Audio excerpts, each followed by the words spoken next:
Greetings, gang.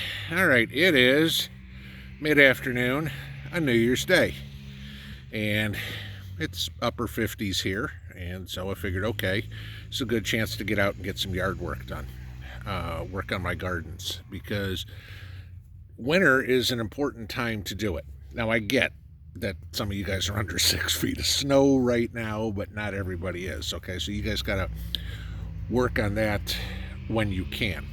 I can now, so hence here I am, and it makes for a good time to do this video because I can kind of show you what I'm doing. You know, in gardening, which I think we all at this point know that we need to do, all right? There's no question whatsoever that food's getting prohibitively expensive, especially produce, and I hear from a lot of you guys, I gotta grow my garden, or I'm expanding my garden, or whatever. Now, as awesome as that is, you got to start somewhere. And I know there's a million and one things that you can find. Hugelculture, I mean, these things all work. Ruth Stout method, you know, growing in straw and everything like that, works great. The big one that seems to be the fave of the last few years is Back to Eden, okay? And there's no question that Back to Eden works. And by no means am I dissing Charles Dowding or Paul Gauci or anybody, okay? The only thing is, you don't have, and I don't have, 4 or 5 years to wait for everything to break down, okay? You know, for no-dig gardening, Back to Eden, you know, the theory on it is, or that theory, but I mean, because it works, is to, sorry, there's a car coming by. I was just watching who it was. You know, you put a bunch of wood chips down on the ground and let it decompose, and then you have a fabulous planting medium.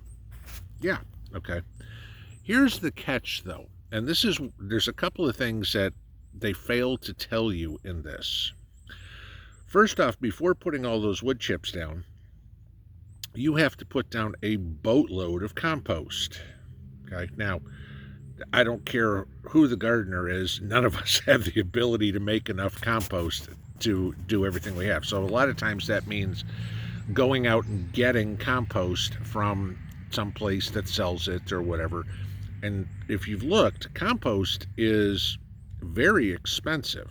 Now, some places you can get it. I mean, I'll go back 20 years ago to when I was gardening up in Fort Wayne, and I could get municipal compost delivered to my house for just the delivery fee.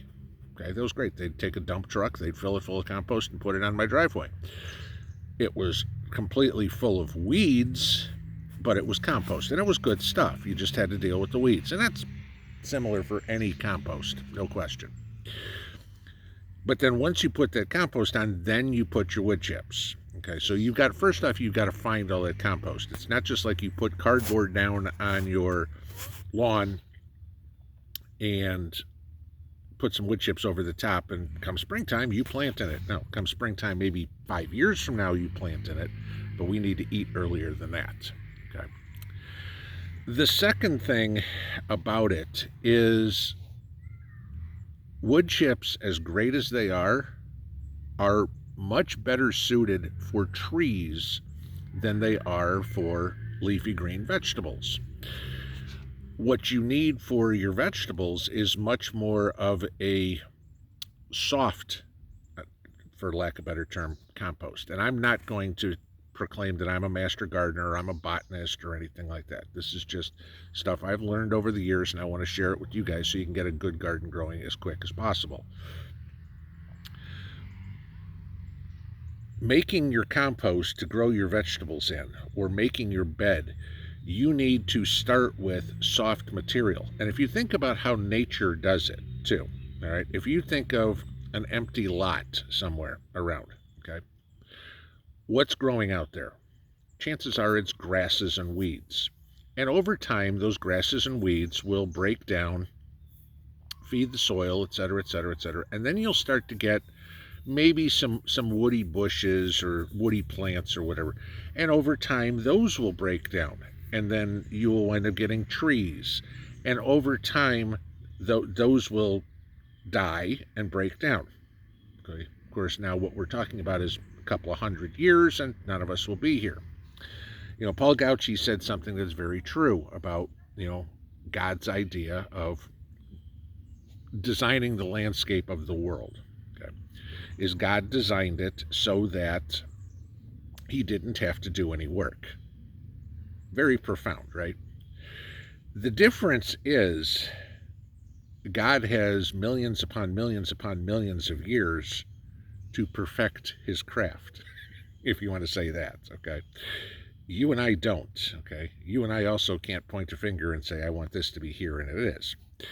So we've got to take our lessons from nature, but then figure out how to make it work in our lifetime.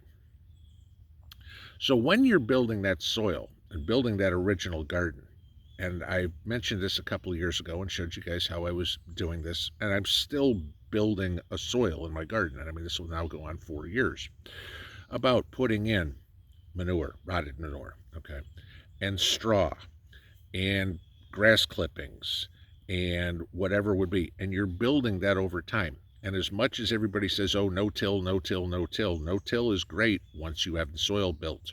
You got to build the soil first, okay? So here it is this time of year, and as you guys can see behind me, I have trees all over the place. You guys have seen the yard before. When it's all leafed out, there's a lot of greenery. Of course, now it's a lot of brownery. So what I've been doing, and I'm going to flip this around and I'll show you here, okay?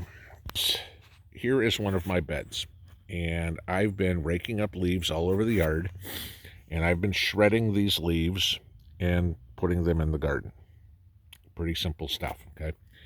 It's an organic material. It will break down, those leaves will break down a hell of a lot faster than wood chips will. And yet, it's the same thing for all intents and purposes. It's a carbon source. Now, in the fall, I had put down, after I had cleaned my gardens, I had put down grass clippings and everything in there. So now I have a nitrogen source and I have a carbon source. Gee, a little bit of water, a little bit of oxygen, and guess what I have? Compost, okay? Now, if you're starting at this point, or starting in the spring, what I would suggest is going out, if you have the opportunity to, and rake up any leaves that you can still get, okay? If they're still in your yard, get it. Shred any paper, any newspaper, any cardboard in as small a pieces as you can. A paper shredder is great, okay? Use your junk mail, okay? Throw that in.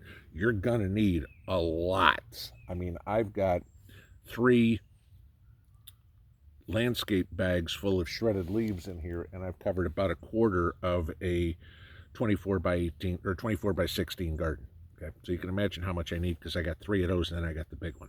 Okay, now there's a bunch of leaves in the other ones that I did earlier, all fine and dandy. I will let these work for, get wet, get some oxygen. I'm going to let these work for better part of maybe a month and a half or so. And come February, oh my God, I'm going to do the thing nobody ever wants you to do. I'm going to till it all in. Why? Because I want all that mixture in there with horse manure that was in there from a couple of years ago, the straw that's already decomposed, everything, all the stuff. I want that mixed in. I want to keep building in that organic matter. I know, and everybody's going to say, but that's not the way you're supposed to do it. Just saying. There's a million ways to do anything. Just because this is the way I do it doesn't mean it's the only way to do it, certainly, okay? I mean, I'll give you this.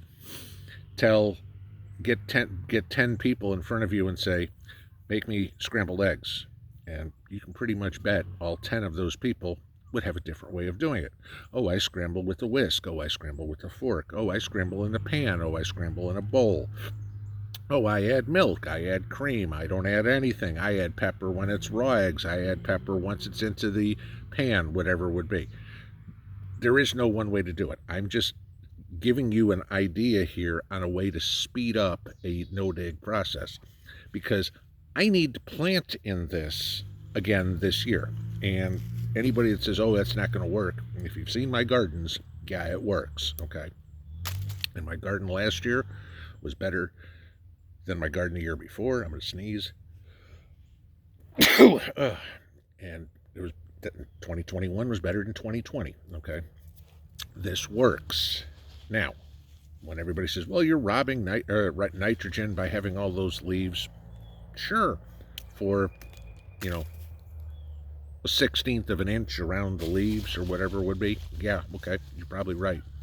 However, I'm adding nitrogen to my garden all the time because, as you guys know, urine is very high in nitrogen, and that's what I'm watering with.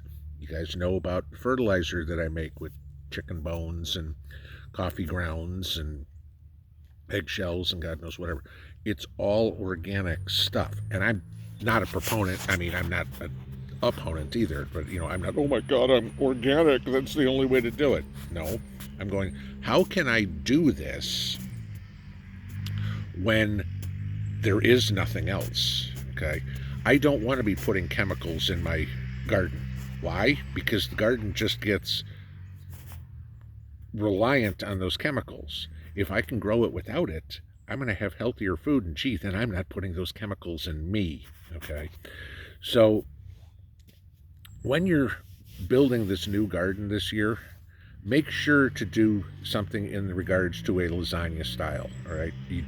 You can start with the wood chips if you want. That's fine. Eventually, I will. How do I prevent weeds now? I use weed fabric over the top. It's the way I've got to do it. But I need to be planting now. I can't wait 5 years for a bunch of wood chips to decompose. If you can, if you got enough faith in the world that you can wait 5 years, go for it. But you're still going to have to go buy a bunch of compost. And all I'm doing right here, guys, is making it right in my garden. Just a quick idea for you if you are getting that itch to get out and garden, build something new. I mean, even if you're talking about container gardening, guys, do this, all right? Throw some straw, throw some grass clippings, throw some weeds, throw some kitchen scraps, throw some leaves in there, whatever would be, and let it go to work. Let it start doing its thing, because you're going to wind up adding some potting soil or whatever, and all this is going to do is make your soil that much more rich. And the less money we have to spend on soil or fertilizers or anything is a good thing. And when those soils and fertilizers and everything aren't available one day, you're going to be happy you know how to do this. Enjoy New Year's Day. Pinball out.